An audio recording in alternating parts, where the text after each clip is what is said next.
Hi,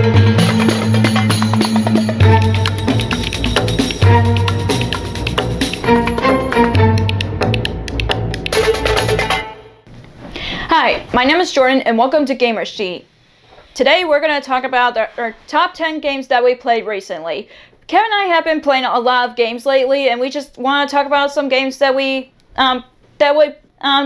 So let's get to the list.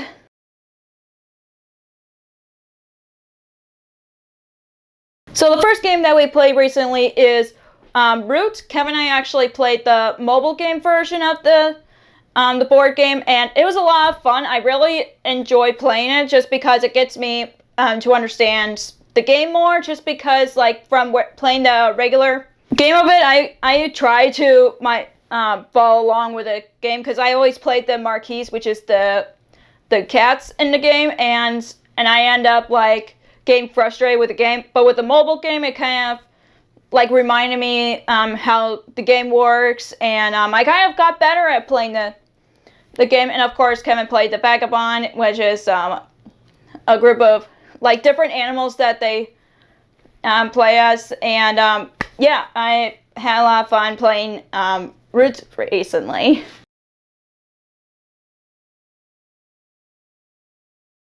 The next game that we played recently is Zemosa. In this game, you get to play as get to build your own zoo, which is what I love about this game. They categorize different animals and like the forest animals or the sea animals, etc. And of course, it's a lot of fun. And of course, I forgot to mention that if Kevin and I have how to play video on these games, we'll leave them in the description down below so you guys can check them out. And of course, Zemosa, it's a lot of fun. It's a card game. Like I said, it's a card game that you get to build your own zoo and try to build your own zoo before other opponents. And yeah, it's a awesome game to play, especially when you like going to the zoo.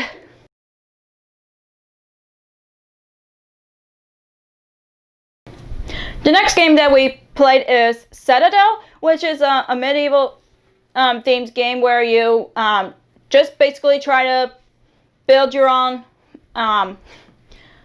like a world or something like that. I mean, this was my first time playing this game, and I had a lot of fun with it. They have different like character types to use their abilities to build your own like world and all that. Like you had like castles and taverns and etc. Like anything that deals with fantasy, it's a lot of fun. And of course, even though I didn't win the game, but I had a lot of fun playing it because I like a lot of medieval themed games.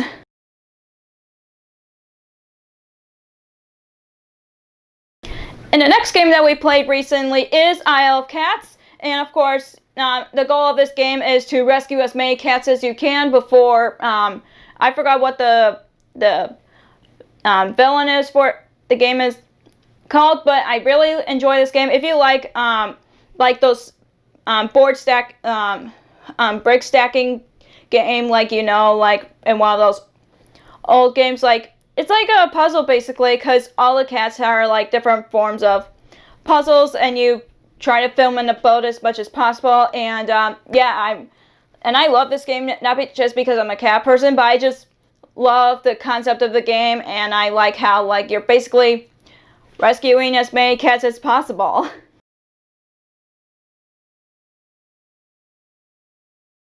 The next game that we played recently is Marvel Legendary, and with this version we actually played where the regular Marvel Legendary games have like all the actors and actresses that play different Marvel characters in Phase 1 of Marvel Studios, which we play with my parents, and it's a lot of fun. And of course, regular Marvel Legendary is fun in general. I know like one of those times we played with one of the expansions like Asgard, or I think we did one with Agents of S.H.I.E.L.D. or something like that. But this game is a lot of fun, especially when you want to try out facing different villains or use different characters to beat the villains as much as possible.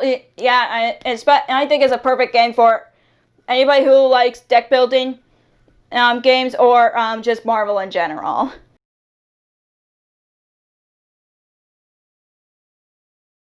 The next game that we played recently is Thanos Rising, and of course you're trying to fight Thanos and stop him from collecting Infinity Stones because it's based around Infinity War, and it's a lot of fun. I think I played as, I forgot who I played as. I played Black Panther's team, and I know Kevin played as Doctor Strange's team, and of course we played that with my family. It was their first time playing it, and they had a lot of fun with it. And of course, we love playing any games with my family, especially they want to try out new games. And of course, sometimes like the first timers it's difficult, but of course it takes some like more than 2 times at least to get them in the game. And of course, I think it's a fun game for everybody, especially when you're going against the game itself.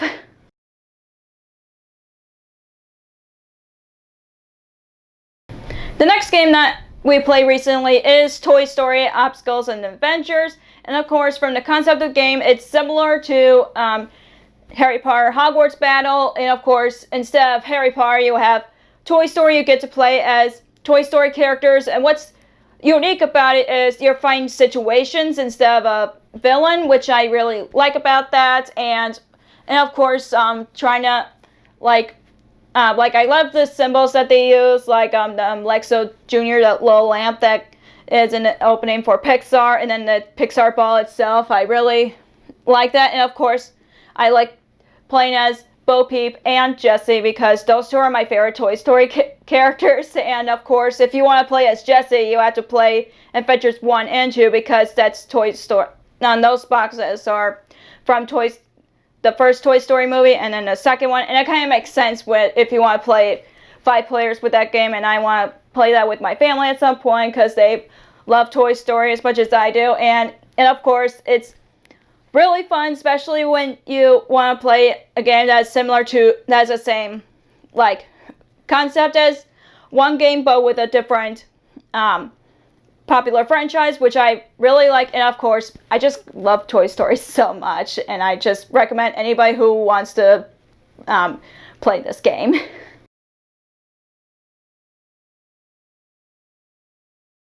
The next game that we played recently is Ghostbuying Treasure Hunters.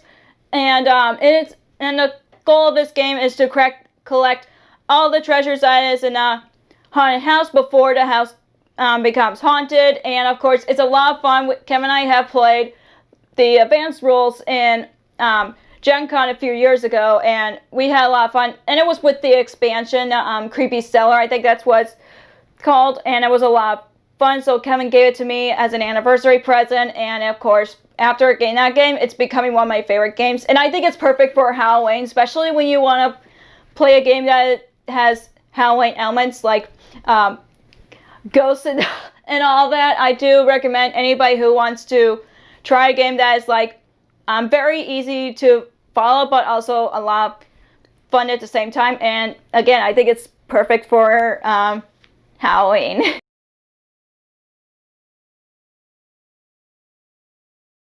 The next game that we played recently is Evolution, and we played it with an expansion. I think it's about climates. I think that's what the expansion is called. And Evolution is like you're going back to the dinosaur ages, but not involving like it has some dinosaurs in it, but they have a lot of prehistorical animals in there that you're trying to feed off of before the extinction. That's the whole goal of the game, and I love playing it. And I do like the theme of prehistorical stuff, and I do like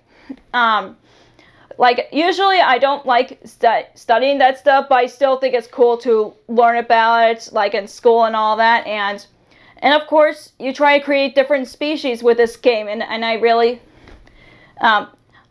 like that. And I do like and really enjoy the expansion just because it's like determines on whether your animals will survive in the cold or the hot climate. And it's a very unique game, especially with the the expansion.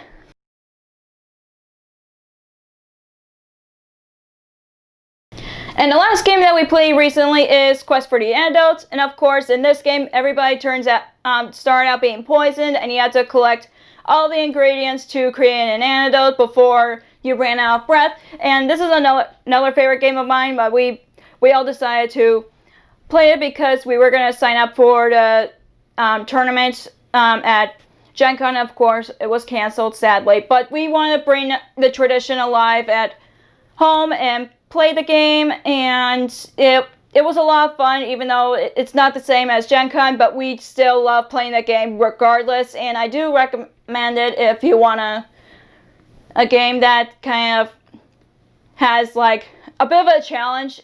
And it's like, even though like I don't recommend it for beginners, but if you want to go like an advanced game after starting a hobby, I do recommend Quest for the Antidote. So that is it. That was our top 10 games that we played recently. And if you really enjoyed this video, give us a thumbs up and click that subscribe button and click that notification bell so you'll be notified whenever we post new videos. And be on the lookout on our next video, whatever it's how to play or gameplay video, etc. But until then, thanks for the views.